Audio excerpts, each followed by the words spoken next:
يا أيها الناس اتقوا ربكم الذي خلقكم من نفس واحدة وخلق منها زوجها وبث منهما رجالا كثيرا ونساء واتقوا الله الذي تساءلون به والأرحام إن الله كان عليكم رقيبا يا أيها الذين آمنوا اتقوا الله وقولوا قولا سديدا يصلح لكم أعمالكم ويغفر لكم ذنوبكم ومن يطع الله ورسوله فقد فاز فوزا عظيما فإن أصدق الحديث كتاب الله وخير الهدي هدي محمد صلى الله عليه وآله وسلم وشر الأمور محدثاتها وكل محدثة في الدين بدعة وكل بدعة ضلالة وكل ضلالة في النار أما بعد Ikhwani fillah, akhwati fiddin, a'azakumullah. Di pagi hari ini, hari yang ke-13 di bulan Sya'ban 1447 Hijriah, kita akan melanjutkan membaca kitab Fawaidul Fawaid yang asalnya ditulis oleh Al-Imam Syekhul Islam Ibnu Qayyim Al-Jauziyah rahimahullah, yang kemudian disusun ulang dan dirapikan oleh Syekh Ali bin Hasan bin Abdul Hamid Al-Halabi Al-Athari rahmatullah alaih. Kita akan membacakan pasal ke-13, masih pasal ke-13 masih berkaitan dengan pasal 11, doa yang dipanjatkan oleh Nabi sallallahu alaihi wasallam, yang kita juga dianjurkan untuk membacanya, terutama ketika dirundung musibah, ditimpa kesedihan, yang mana siapapun yang membacanya maka akan hilang kesedihan dalam hatinya dan Allah ganti dengan ketentraman dan ketenangan hati. Naam. Kemarin telah dijelaskan di pasal 11 tentang penggalan atau faedah, pelajaran yang bisa diambil dari penggalan doa Nabi sallallahu alaihi wasallam, Allahumma inni abduk wa ibnu abdik ibnu amatik. Ya. Berikutnya di pasal 12, inni abduk nasiyati biyadik, madzin fiyya hukmuk adlun fiyya qada'uk. Nah, sekarang di pasal ke-13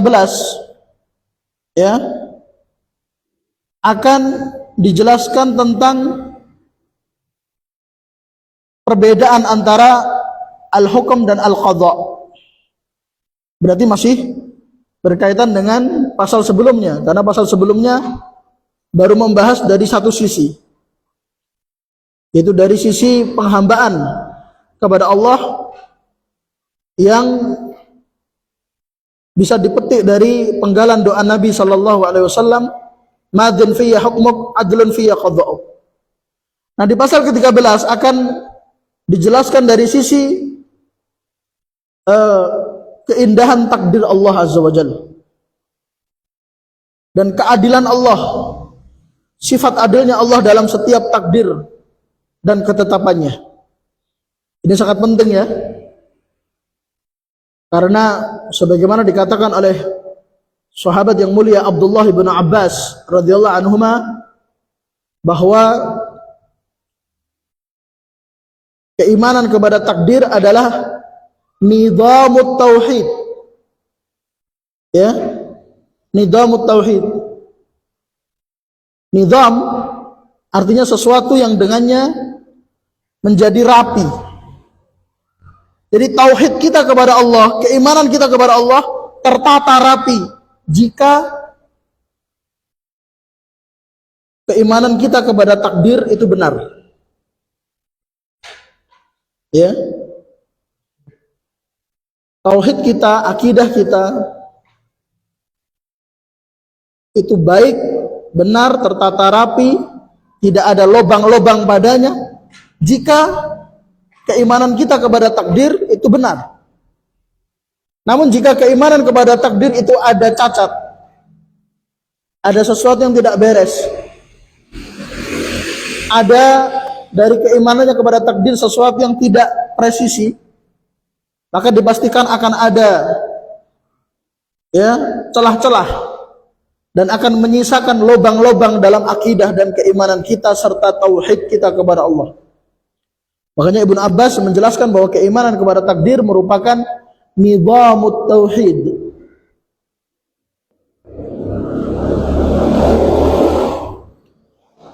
Pasal ke-13 diberi judul Al-Qadar bainal ifrat wa tafrid. Takdir antara ifrat, hulu melampaui batas, wa tafrid dan antara meremehkan, mencampakkan, dan tidak menunaikan. Dari judul kita sudah bisa mendapatkan sedikit gambaran bahwa manusia dalam keimanan kepada takdir terbagi menjadi 3 kelompok. Kelompok pertama, kelompok yang ifrat. Ifrat artinya melampaui batas, melebihi batasan. Ifrat artinya az-ziyadatu 'ala al-manzilati allati yanbaghi 'alaiha. Melebihi batasan dari apa yang telah ditetapkan oleh Allah, atau yang kita kenal dengan ghulu dan ekstrim. Itu ifrat.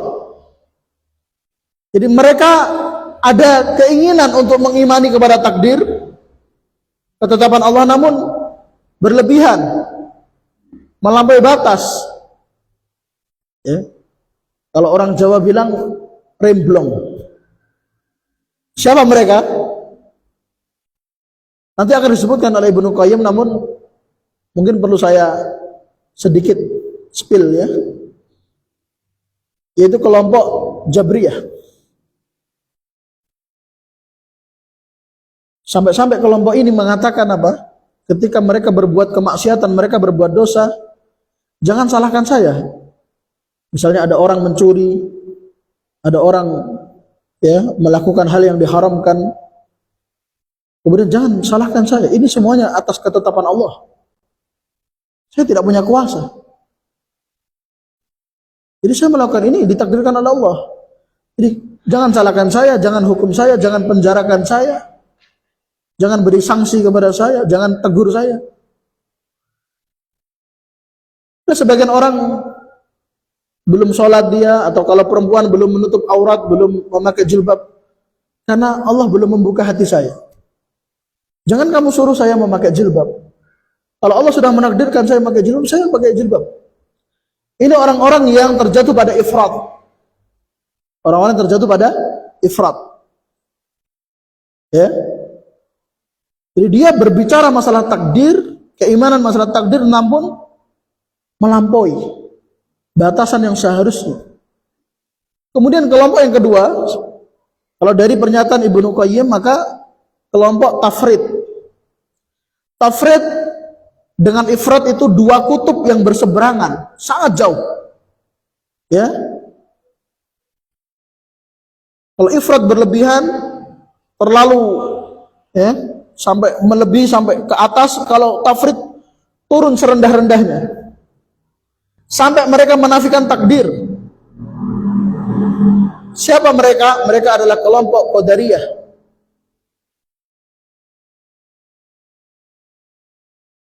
Mereka adalah kelompok Nufatul Qadariyah yang Nabi SAW sudah mengisyaratkan ketika beliau masih hidup, dan kemunculan kelompok ini belumlah muncul. Kelompok ini belum muncul, namun Nabi SAW sudah mengisyaratkan akan kemunculannya, dan ini termasuk dari tanda kenabian.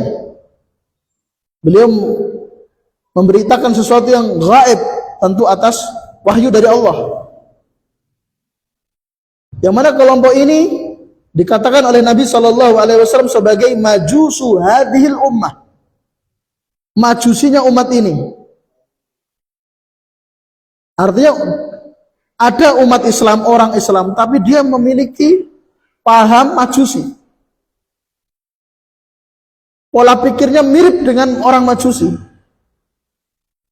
Akidahnya ada kemiripan dengan Majusi. Kita tahu bahwa Majusi itu memiliki keyakinan ada dua Tuhan. Tuhan cahaya dan Tuhan kegelapan. Tuhan cahaya yang menciptakan kebaikan-kebaikan. Tuhan kegelapan yang menciptakan keburukan-keburukan. Nah, kelompok Qadariyah ini memiliki keyakinan orang Islam namun memiliki paham Qadariyah. Kalau seseorang berbuat baik, berarti Allah yang menakdirkannya. Tapi kalau orang terjatuh pada dosa dan maksiat, bukan Allah yang menakdirkannya. Loh, berarti ada yang menakdirkan selain Allah kalau begitu. Mirip dengan keyakinan Majusi. Padahal Nabi SAW sudah menyampaikan tentang konsep keimanan kepada takdir, sebagaimana dalam hadis Jibril yang pernah belajar Arba'in Nawawi, hadis kedua.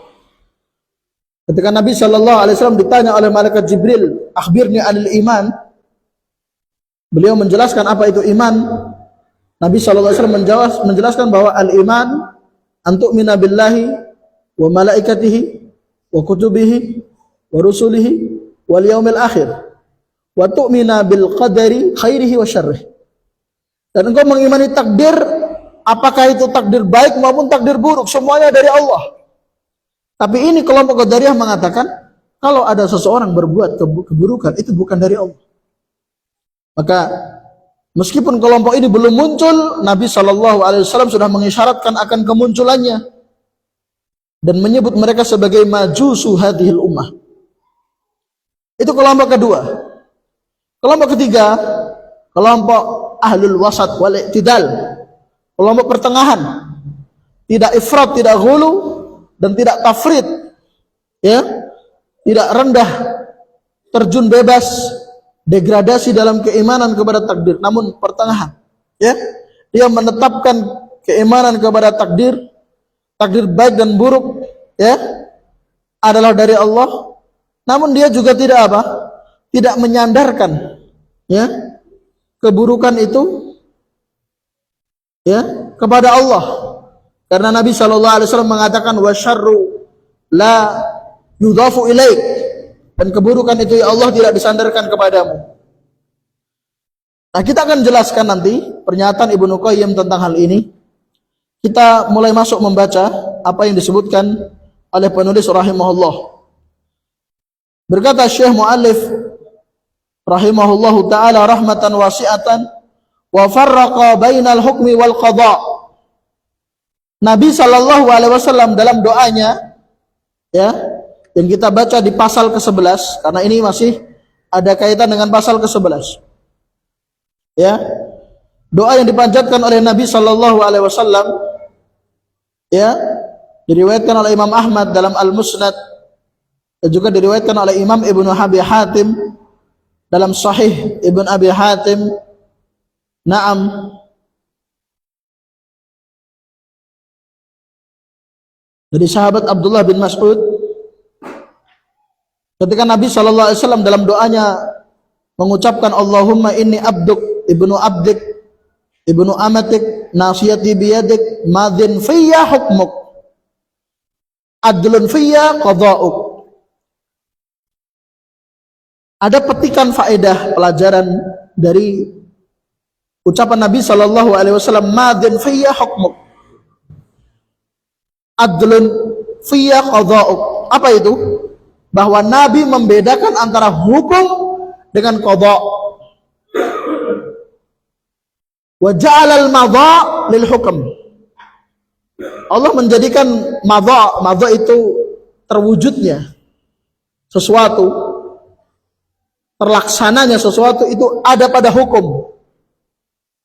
Wal adla lil qada', sementara Allah menjadikan al-adl, keadilan, ada pada qada'. Nanti akan dijelaskan apa itu perbedaan al-hukum dan al-qada'. Namun intinya Nabi SAW mensifati hukum dengan qadha terrealisasi, terwujud. Sementara pada qadha itu takdir, itu disifati dengan al-adl, keadilan. Allah Maha adil dalam segala takdirnya. Kemudian penulis rahimahullah mengatakan, fa inna hukmahu subhanahu yatanawalu hukmahu diniyya syar'iyyah wa hukmahu kauniyyah qadariyah. Ini pelajaran penting. Perlu dicatat yang enggak bawa buku, yang bawa buku di garis bawahi. Hukum Allah itu meliputi dua. Secara garis besar, hukum-hukum Allah terklasifikasi menjadi dua.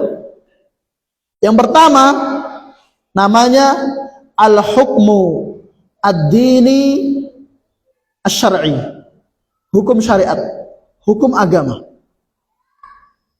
Yang kedua namanya al-hukmu al-kauni al-qadari. Hukum takdir. Jadi ada hukum Allah yang bersifat aturan dalam agamanya, agama yang Allah ridhai, yaitu syariatnya, dan ada hukum yang itu merupakan hukum kauni, hukum alam, yaitu takdirnya, ya, yang diberlakukan kepada seluruh makhluk-makhluknya.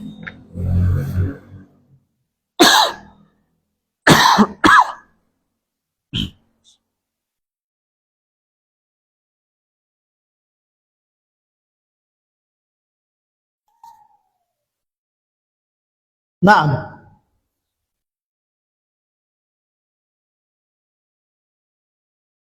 Akan dijelaskan apa perbedaan hukum syar'i dengan hukum qadari. Namun sebelum dijelaskan perbedaannya, beliau sebutkan dulu persamaannya. Di kedua hukum ini ada sisi kesamaan, ada sisi perbedaan. Kesamaannya, kata penulis rahimahullah, wa nau'ani nafidhani fil abdi madhiyani fih wa huwa maqhurun tahtal hukmaini qad madhaya fihi wa nafadha fihi sya'a am aba. Ini kesamaan. Dua hukum tersebut, dua hukum Allah tersebut, baik itu hukum syar'i maupun hukum qadari, ya, keduanya nafidhani fil ab, ya, madhiyani fih. Naam, keduanya terlaksana, terwujud pada seorang hamba, siapapun dia. Setiap hamba, ya, dibebankan padanya, ditujukan padanya dua hukum. Jadi di pundak kita ada dua hukum yang harus kita tunaikan. Itu hukum syariat dan hukum takdir. Kenapa dua-duanya itu ada pada setiap hamba? Alasannya kata beliau, wa huwa maqhurun tahtal hukmain. Karena setiap hamba itu berada di bawah pengaturan Allah. Karena Allah adalah Rabbul Alamin, Rabb semesta alam, pengatur semesta alam. Jadi semua yang ada di alam semesta ini berada di bawah pengaturan Allah. Aturan-aturan Allah, baik itu aturan syariat maupun aturan takdir. Ya, faqad madhaya fihi. Kedua hukum ini diberlakukan pada setiap hamba. Wa nafadha fihi. Ditujukan, dibebankan kepada setiap hamba. Sya'a am aba. Mau tidak mau, mengakui tidak mengakui, mau diakui atau tidak, setiap hamba padanya terdapat dua hukum ini. Hukum syariat, aturan syariat, hukum Islam, hukum agama, dan yang kedua adalah hukum takdir dan ketetapan Allah. Nah sekarang perbedaannya, itu tadi kesamaannya. Dua-duanya sama-sama dibebankan pada setiap kita hamba Allah. Adapun perbedaannya, kata beliau rahimahullah, lakinnal hukmal kauniyya la yumkinuhu mukhalafatuh. Wa amma ad-dini asy-syar'i faqad yukhalifuhu. Masya Allah. Naam. Barakallahu fikum. Beliau mengatakan, lakinnal hukmal kauni, akan tetapi hukum kauni, yaitu hukum takdir, aturan ketetapan Allah berupa takdir, la yumkinu mukhalafatuh, tidak bisa dihindari. Tidak bisa seorang hamba itu menyelisih ketetapan Allah yang bersifat takdir, karena dia tidak bisa lari dari takdir dan ketetapan Allah. Jika Allah menghendaki si fulan celaka, si fulan terkena musibah, dia tidak bisa lari dari musibah itu. Jika Allah menghendaki si fulan, ya, dia kaya, dia tidak akan bisa lari dari takdir kaya yang telah ditetapkan untuknya. Jika fulan dia ditakdirkan meninggal di tahun sekian, bulan sekian, ya, pekan sekian, hari sekian, tanggal sekian, di tempat ini, dengan meninggalnya dengan cara seperti ini, tidak bisa lari darinya. Ya, sebagaimana diriwayatkan oleh Imam Tirmidzi dalam sunannya, bahwa setiap hamba dia akan menuju tempat kematiannya. Ada orang mau berangkat, banyak yang gondeli. Janganlah berangkat, besok aja lah, istirahat dulu, besok aja. Oh enggak, saya harus berangkat hari ini karena besok banyak acara. Dia akhirnya berangkat, di tengah perjalanan dia meninggal. Ya memang nggak ada yang bisa menghalangi dia untuk menuju tempat yang Allah sudah menakdirkan. Di tempat itu dia meninggal. Jadi ketetapan takdir tidak ada yang bisa mengelaknya, menghindarinya, lari darinya. Itu kalau ketetapan takdir, yaitu al-hukmu al-kauni al-qadari. Adapun ketetapan syariat, hukum-hukum agama, kata beliau, wa ammad diniyu syar'iyyu faqad yukhalifuhu. Adapun aturan agama, hukum syariat, maka terkadang ada sebagian hamba yang lari darinya, mengelak darinya, ya kan? Ya, ditetapkan oleh Allah sholat 5 waktu, namun ada yang nggak sholat. Ditetapkan oleh Allah puasa di bulan Ramadan, namun ada yang tidak puasa, tidak mengikuti hukum Allah, tidak menuruti aturan Allah. Nah, jadi kalau yakni hukum syariat itu tidak, hukum takdir tidak bisa siapapun menghindar. Mau yakni sekeras apapun usaha untuk menghindari takdir itu tidak bisa. Ya. Meskipun bersatu seluruh makhluk untuk membantunya menghindari takdir Allah, tidak akan mampu. Ya.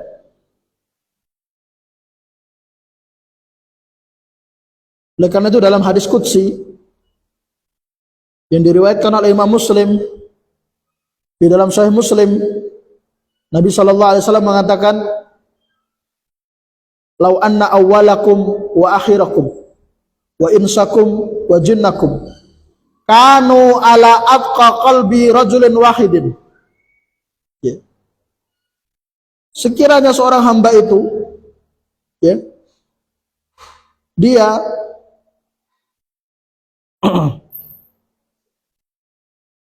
ditakdirkan oleh Allah untuk bertakwa, tidak ada yang bisa menyesatkannya. Maka sering disampaikan di khutbatul hajah, ya, may yahdihillah fala mudhillalah wa may yudlil fala hadiyalah. Barang siapa yang Allah kehendaki mendapat hidayah, tidak ada siapapun yang bisa menyesatkannya. Meskipun bersatu seluruh makhluk di muka bumi ini, jin dan manusia, untuk menyesatkannya, tidak akan mampu. Dia akan tetap tegar di atas hidayah, jalan hidayah. Namun sebaliknya, wa may yudlil fala hadiyalah. Barang siapa yang Allah kehendaki sesat, maka tidak akan bisa memberi hidayah padanya. Meskipun dia manusia terbaik, guru terbaik, pendakwah terbaik, lihatlah Abu Talib. Bagaimana kerasnya usaha Nabi SAW untuk mengislamkan Abu Talib. Namun pada akhirnya Abu Talib meninggal di atas kekafiran. Dan berkaitan dengan usaha Nabi SAW untuk mengislamkan Abu Talib, yang mana usaha itu tidak membuahkan hasil sampai wafatnya Abu Talib, Allah menurunkan firman-Nya, innaka la tahdi man ahbabta walakinnallaha yahdi man yasha. Sesungguhnya engkau wahai Muhammad tidak bisa memberi hidayah, petunjuk kepada orang yang engkau inginkan untuk mendapatkan petunjuk. Walakinnallaha yahdi man yasha. Akan tetapi hanya Allah yang memberikan hidayah kepada siapa yang Dia kehendaki. Oleh karena itu para ulama menjelaskan hikmah, rahasia kenapa Abu Talib yang dia sebenarnya senang dengan Islam, senang jika pengikut Nabi SAW bertambah. Bahkan Abu Talib hadir dalam yaitu hadir menyaksikan sebagian sahabat yang dulunya kafir, mereka mengucapkan syahadat di hadapan Nabi SAW. Beliau hadir dan beliau ikut senang. Dan kalau ada yang menghalangi dakwah Nabi SAW, beliau pasang badan, melindungi. Bahkan ketika Nabi SAW diboikot oleh orang-orang kafir musyrikin Quraisy, Abu Talib setia mendampingi Nabi SAW hingga melewati masa-masa sulit. Itu ditambah dengan usaha Nabi SAW yang tidak pernah lelah untuk mengislamkan pamannya itu. Namun pada akhirnya pamannya meninggal di atas kekafiran. Padahal banyak faktor yang bisa membuat Abu Talib ini untuk lock in, masuk ke dalam Islam. Tapi kenapa pada akhirnya berakhir tragis, meninggal dalam kekafiran? Para ulama menjelaskan bahwa hikmahnya agar semua tahu hidayah itu murni di tangan Allah. Sehebat apapun usaha kita, sehebat apapun cara kita mendakwai, setakwa apapun kita, karena kan teori-teori kan dijelaskan orang itu menerima dakwah kita kalau si pendakwahnya hatinya bersih. Sebersih apapun dakwah hati kita, kalau Allah tidak menghendaki, tetap tidak mendapat hidayah. Lihatlah Abu Talib didakwai manusia yang paling bersih hatinya, Rasulullah SAW. Pada akhirnya meninggal dalam keadaan kafir. Nah, jadi tidak ada yang bisa mengelak kalau hukmu kauni qadari. Tapi kalau hukum syariat bisa mengelak. Bisa orang itu gak sholat, gak puasa, gak pakai jilbab, Bisa orang itu melanggar larangan-larangan, minum khamr, ini itu hal-hal yang dilarang. Nah, itu perbedaan al-hukmu asy-syar'i ad-dini dengan al-hukmu al-kauni al-qadari.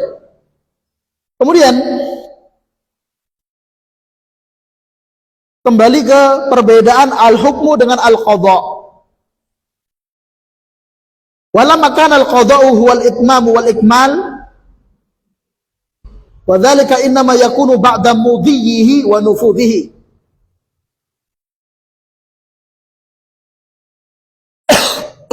Ketika qadha itu adalah kesempurnaan, kesempurnaan dalam ketetapan dan hukum takdir Allah. Maksudnya gimana? Qadha itu kata Ibnu Qayyim, innama yakunu ba'da mudhihi wa nufudhihi. Dinamakan qadha jika telah terjadi, telah terwujud. Nah, ini penting, ini pelajaran penting. Kita sering mendengar, bahkan mungkin ketika dulu kita sekolah, dulu ada pelajaran iman kepada qadha qadar. Mungkin antum masih ingat. Iman kepada qadha qadar. Apa perbedaan qadha dan qadar? Qadha dan qadar sama-sama ketetapan Allah yang bersifat takdir. Di takdir Allah ada qadha, ada qadar. Nah, qadar, takdir berupa qadar, itu adalah apa yang Allah tetapkan namun belum terjadi. Ya. Seperti tadi Allah menetapkan bahwa Abu Thalib ya akhirnya meninggal dalam keadaan kafir. Ini sudah Allah tetapkan jauh sangat lama, bahkan sebelum Abu Thalib diciptakan, bahkan sebelum bumi yang dipijak oleh Abu Thalib diciptakan, Allah sudah menetapkan hal itu. Ini namanya qadar.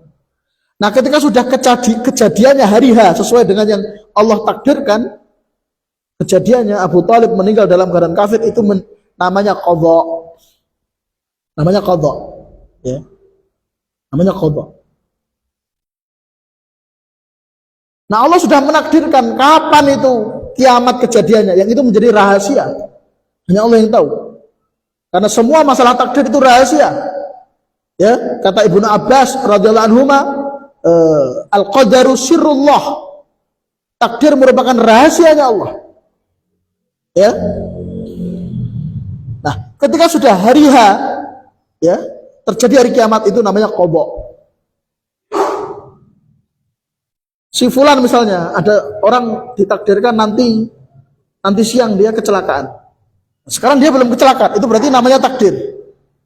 Nah, ketika sudah saatnya dia kecelakaan, maka itu namanya qadha. Itu perbedaan qadha dan qadar. Jadi ini diisyaratkan oleh Ibnu Qayyim dalam ucapannya ini. Walam makanal qadha'u huwal itmam wal ikmal. Kesempurnaan itu maksudnya jangkepi. Kan Allah sudah merencanakan, Allah sudah menakdirkan, Allah sudah menetapkan si fulan begini dan begini. Tapi si fulan aja belum lahir. Nah, ketika dia sudah lahir dan sudah apa? Sudah menjalani takdirnya, itu namanya qadha. Sempurna sudah. Maka kata beliau, wa dzalika innama yakunu ba'da mudhihi wa nufudhihi. Dan qadha itu dinamakan qadha ba'da mudhihi, setelah terlaksana takdir Allah, wa nufudhihi, dan setelah tercapai, terwujud. Qala, Nabi sallallahu alaihi wasallam mengatakan, ya, ini sekali lagi karena ini membahasnya penggalan doa Nabi, dibawakan penggalan ucapan Nabi sallallahu alaihi wasallam, adlun fiyya qadha'uk. Ya Allah, qadha'mu itu adil. Nabi, perhatikan, Nabi sallallahu alaihi wasallam tidak mengatakan adlun fiyya qadaruk. Ya Allah, qadarmu, takdirmu itu adil. Tapi Allah mengatakan adlun fiyya qadha'uk. Qadha'mu adil. Maksudnya gimana? Kalau qadha' itu adil, qadha'nya Allah adil, otomatis qadarnya juga adil. Karena qadha' itu setelah qadar. Jadi qadar dulu baru qadha'. Qadha' aja adil, qadarnya jangan ditanyakan. Gitu loh. Ya Allah, segala ketetapanmu yang engkau berlakukan ya kepadaku itu semuanya adil. Nah, ini pelajaran tauhid, ikhwan. Pelajaran tauhid, ikhwan wal akhwat. Jadi kita harus meyakini segala ketetapan Allah untuk kita itu adil. Gak ada kezaliman padanya. Ya. Kalau ada kezaliman, yang zalim diri kita sendiri, bukan Allah yang menetapkan. Maka Allah katakan apa dalam Al-Quran? Fala talumanna ila nafsak. Jangan engkau mencari-cari kesalahan kecuali salahkan dirimu sendiri. Nah, apa makna ucapan Nabi sallallahu alaihi wasallam adlun fiyya qadha'uk? Dijelaskan oleh penulis rahimahullah, ai al-hukmul ladzi akmaltahu wa atmamtahu wa nafattahu fi abdika adlun minka fihi. Bahwasanya hukum ketetapanmu ya Allah yang telah engkau sempurnakan, engkau wujudkan secara sempurna, ya, secara sempurna itu enggak ada yang kelewat. Allah itu kalau sudah merencanakan sesuatu, menghendaki sesuatu, lalu diwujudkan apa yang dikehendaki, enggak ada yang terlewat. Beda dengan manusia, beda dengan makhluk, beda dengan kita. Kita punya rencana, kita punya kehendak, kita punya keinginan, kita usahakan, kita upayakan, tetap mesti ada yang kelewat, mesti. Meskipun secara umum tercapai keinginan kita, tapi ada saja yang kelewat. Kurang inilah, kurang itu. Tapi kalau Allah itu sempurna, nggak ada yang kelewat. ketetapanmu yang sempurna yang engkau terapkan, yang engkau wujudkan, engkau berlakukan, engkau berjalankan kepada hambamu, semuanya itu adlun, adil. Minka fihi, keadilan darimu ya Allah, fihi pada takdirmu. Nah,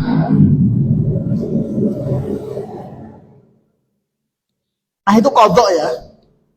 Berarti kalau qadha itu apa? Kaitannya dengan takdir. Kan Nabi membedakan toh.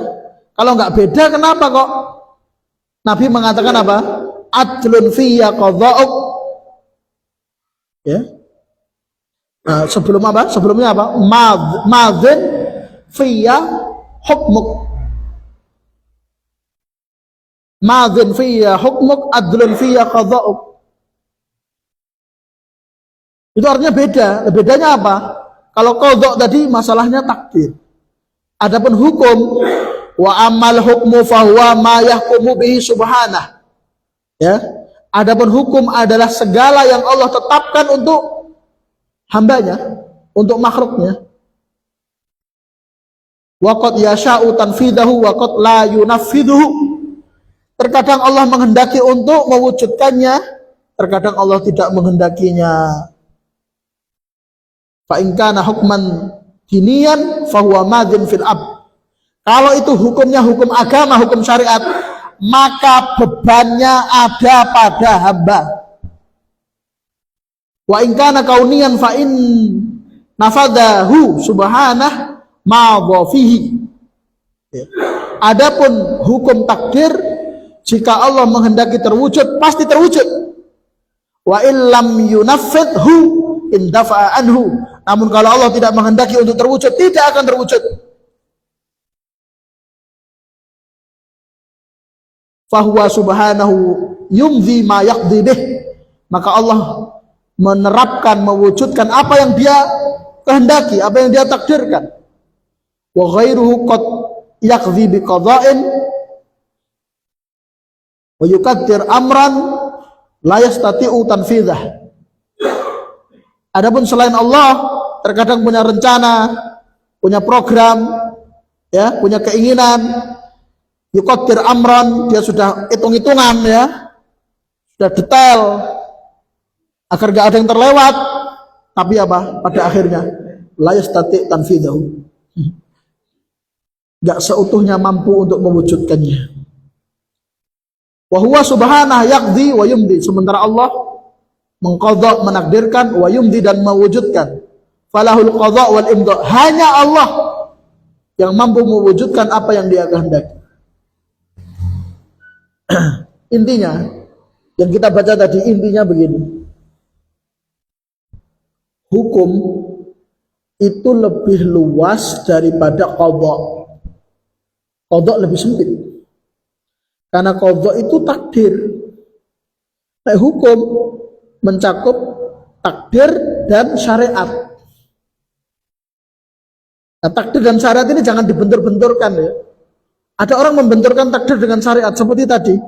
Ada orang perempuan gak pakai jilbab, ada orang laki-laki gak sholat jamaah di masjid dengan mengatakan kalau Allah sudah menghendaki saya sholat di masjid, ya saya gak perlu disuruh juga ke masjid. Seorang perempuan mengatakan kalau saya sudah dikehendaki pakai jilbab, gak usah disuruh sudah pakai jilbab.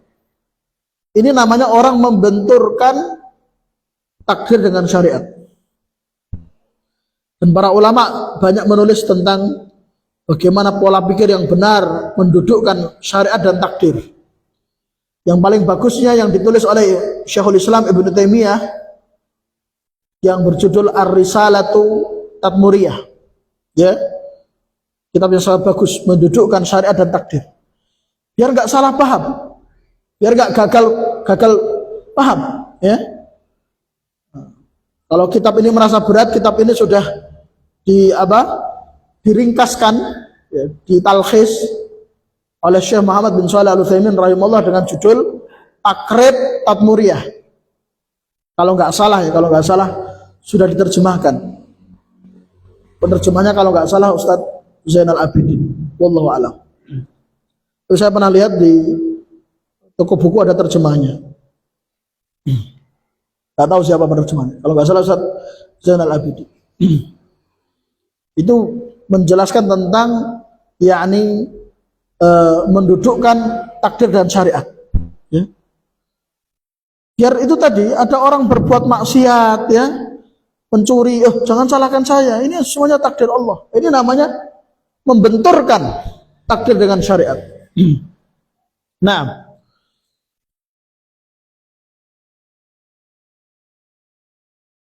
baik.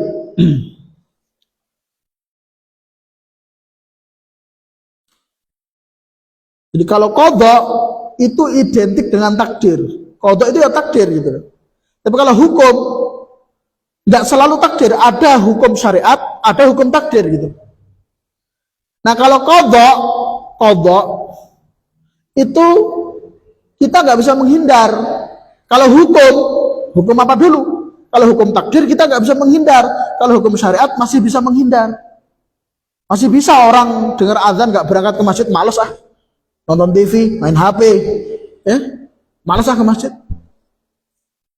malas puasa, di rumah sendiri gak ada orang yang tahu, masak mie gitu, bisa dia menghindar. Jadi kalau hukum apa dulu? Karena ada hukum takdir, ada hukum syariat. Tapi kalau qadha,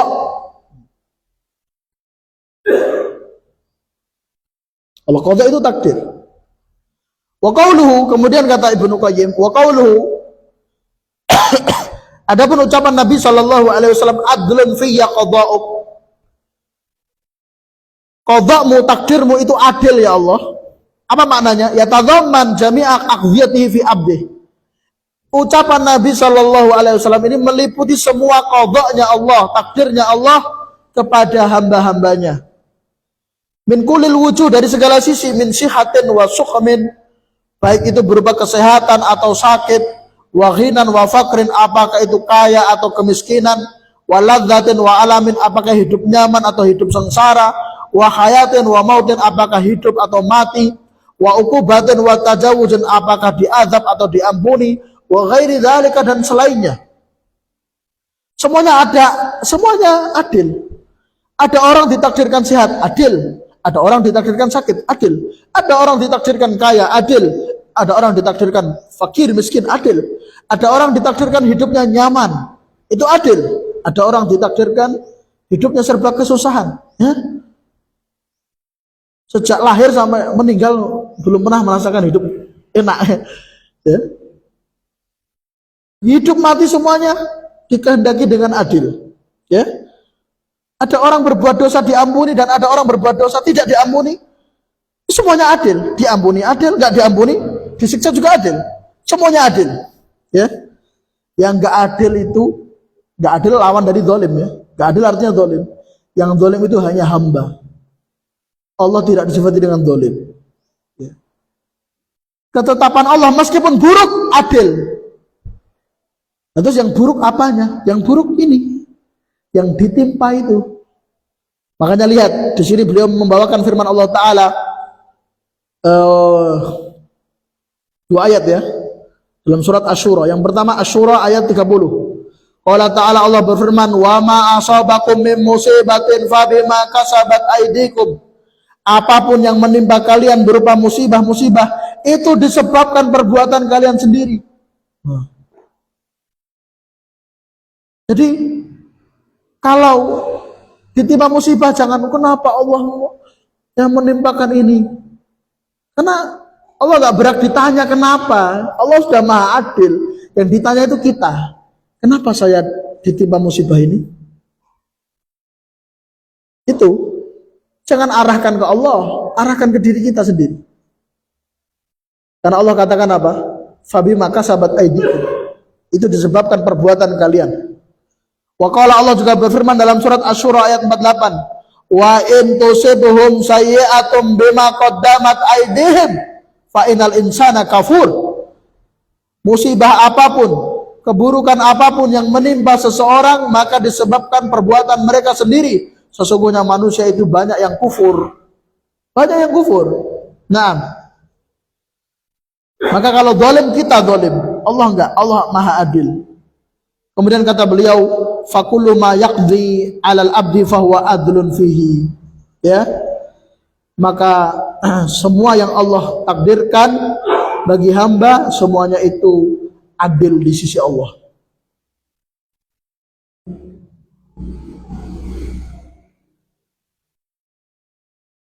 Ini ada catatan kaki tadi terlewat ya. Ketika menjelaskan apa perbedaan hukum syar'i dengan hukum qadari, hukum takdir dengan aturan syariat. Ada catatan kaki saya baca, ada mungkin antum. Terjemahan ada ya? Catatan kaki dari Syekh Ali Hasan Al-Halabi rahimahullah. Dia mengatakan, "Wa man ta'ammal al-farqa bainal hukmil kauni wal hukmi syar'i, dhaharat lahu khafaya mas'alatil qada wal qadar biwuduhin wa jala'in."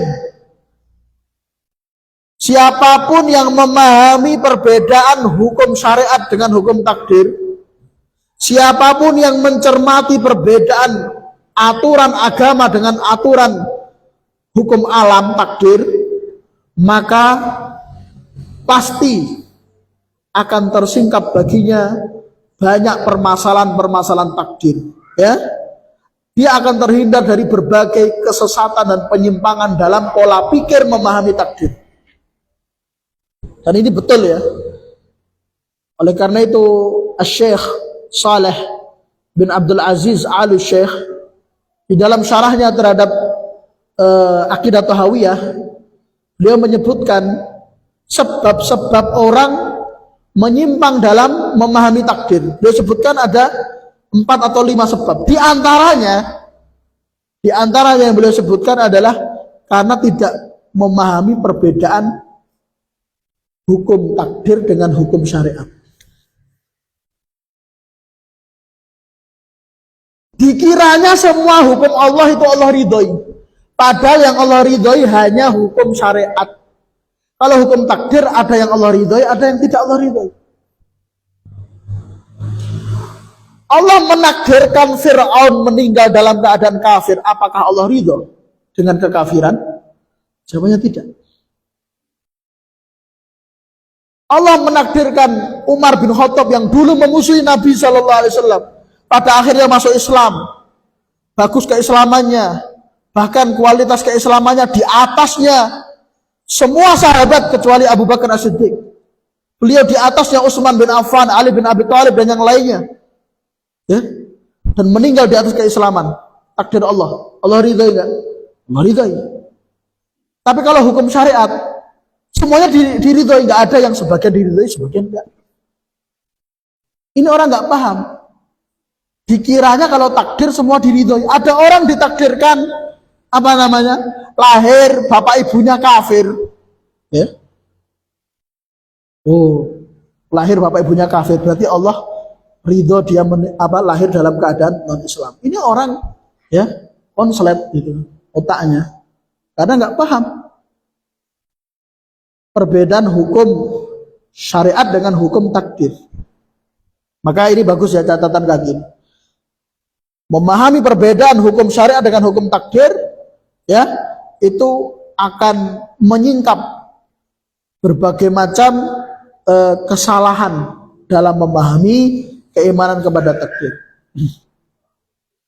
Pembahasan berikutnya, aqwalut tawaif fil qadar.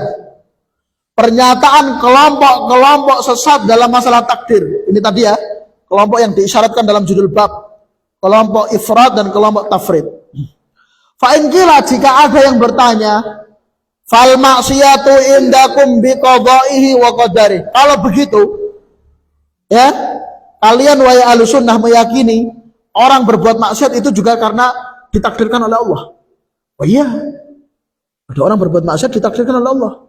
Karena kalau kita menganggap bukan Allah yang menakdirkannya, oh berarti ada yang membuat takdir selain Allah. Berarti ada Tuhan selain Allah. Nah ini kan mirip keyakinan Majusi. Nah, kalau maksiat itu Allah takdirkan, seorang berbuat maksiat itu atas takdir Allah. Fama wajhul adli fi qada'ik. Lalu mana sisi keadilan Allah dalam takdirnya? Nah, ini ada pertanyaan. Kok bisa Allah dikatakan semua takdirnya itu adil? Nah, ini ada orang Fir'aun ditakdirkan kafir. Mana adilnya Allah? Kalau Fir'aun jelas ya, kan Fir'aun memusuhi Nabi Musa. Ini Abu Talib gak memusuhi Nabi. Abu Talib sangat cinta, sangat sayang kepada Rasul Sallallahu Alaihi Wasallam. Dia pasang badan sebagai tameng, melindungi dakwahnya Nabi Sallallahu Alaihi Wasallam. Beliau sangat senang kalau orang-orang bersyahadat. Ikut senang beliau menjadi saksi sebagian sahabat yang masuk Islam. Tapi pada akhirnya didakwai berkali-kali oleh Nabi, pada akhirnya kafir. Mana keadilan Allah? Mungkin ada pertanyaan seperti itu. Fa'inal adla fil uquba 'alaiha ghairu dhahir. Keadilan pada sosok yang dia disiksa, pada orang-orang seperti tadi itu belum nampak. Coba jelaskan mana sisi adilnya.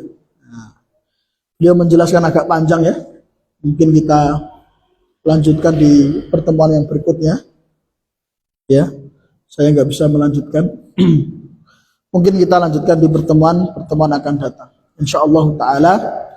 Demikian ikhwan wal akhwat yang bisa kita bacakan di pertemuan pagi hari ini, semoga bermanfaat. Wa akhiru da'wana subhanakallahumma wa bihamdika asyhadu an la ilaha illa anta astaghfiruka wa atubu ilaik. Assalamualaikum warahmatullahi wabarakatuh.